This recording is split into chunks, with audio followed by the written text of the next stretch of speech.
আজকে থেকে অন্যরকম একটা দিন শুরু হলো। একদিকে ঈদের মতো আনন্দ উৎসব, অন্যদিকে নিরাপত্তা, চ্যালেঞ্জ সবগুলো মিলায়ে বাংলাদেশের বহুদিন পর একটা ভিন্ন রকম ভোটের আমেজ। আজকে সকাল থেকে টেলিভিশনের স্ক্রলে যা যাচ্ছে তাতে নিরাপত্তা সংক্রান্ত যে ৯০ ভাগ কেন্দ্রে সিসিটিভি আওতায় আনা হয়েছে। তারপরে মব সৃষ্টি করলে ওই কেন্দ্রের ভোট বন্ধ হবে, আইজিপি বলছে। একেবারে শেষ বেলায় এসে পুলিশ তার সক্ষমতা প্রমাণ করছে। যমুনায় ঘিরে এই মবটা যদি দমন করা না যেত, তাহলে পরিস্থিতি খারাপ হতো। পুলিশের উপরে আস্থা থাকতো না।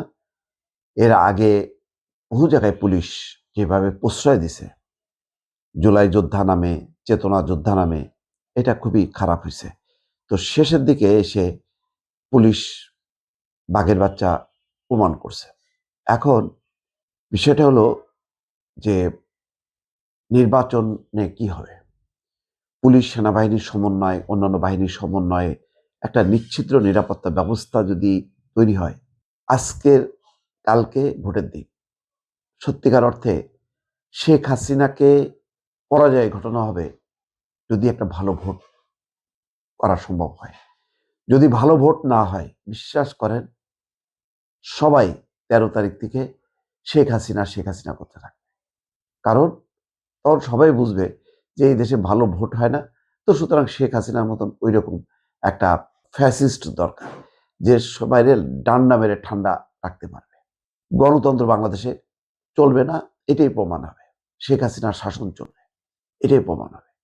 সুতরাং আজকে কয় তারিখ? আজকে ১০ তারিখ। কালকে নির্বাচনের আগের দিন। এই ১০, ১১, ১২ আজকের থেকেই শুরু হবে প্রকৃত লড়াই। এই ৩ দিনের লড়াইয়ে গণতন্ত্র জিতবে নাকি মবতন্ত্র জিতবে, এইটাই হচ্ছে প্রমাণ। দেখেন আজকে মবতন্ত্র যেটা বলা হচ্ছে, ইউনূস সরকার এই মবতন্ত্র আমদানি করছে, জন্ম দিছে, নাকি উৎপাদন করছে বুঝতে পারছি না। কিন্তু মবের শিকার প্রচুর মানুষ, অন্তত ১৫০ মানুষ মারা গেছে শুধু মবে।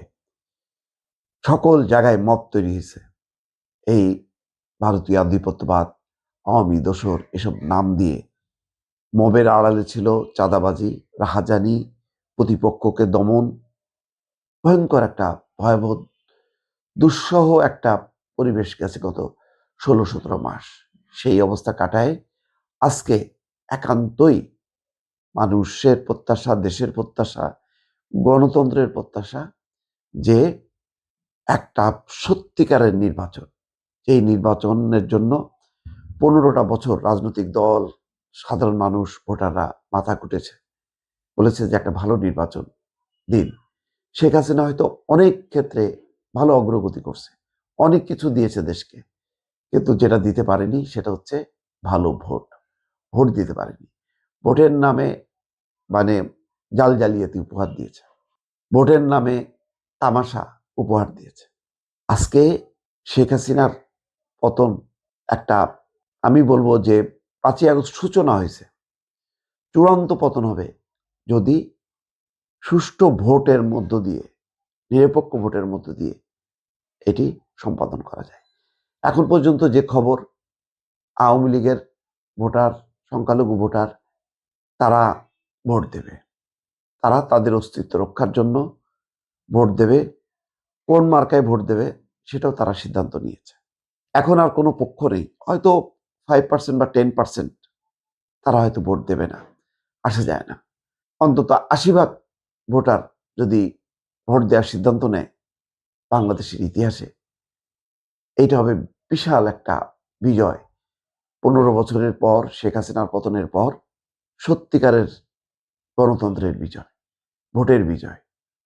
সেটা হবে কিনা আজকের থেকে ক্ষণ গণনা শুরু করেন দর্শক।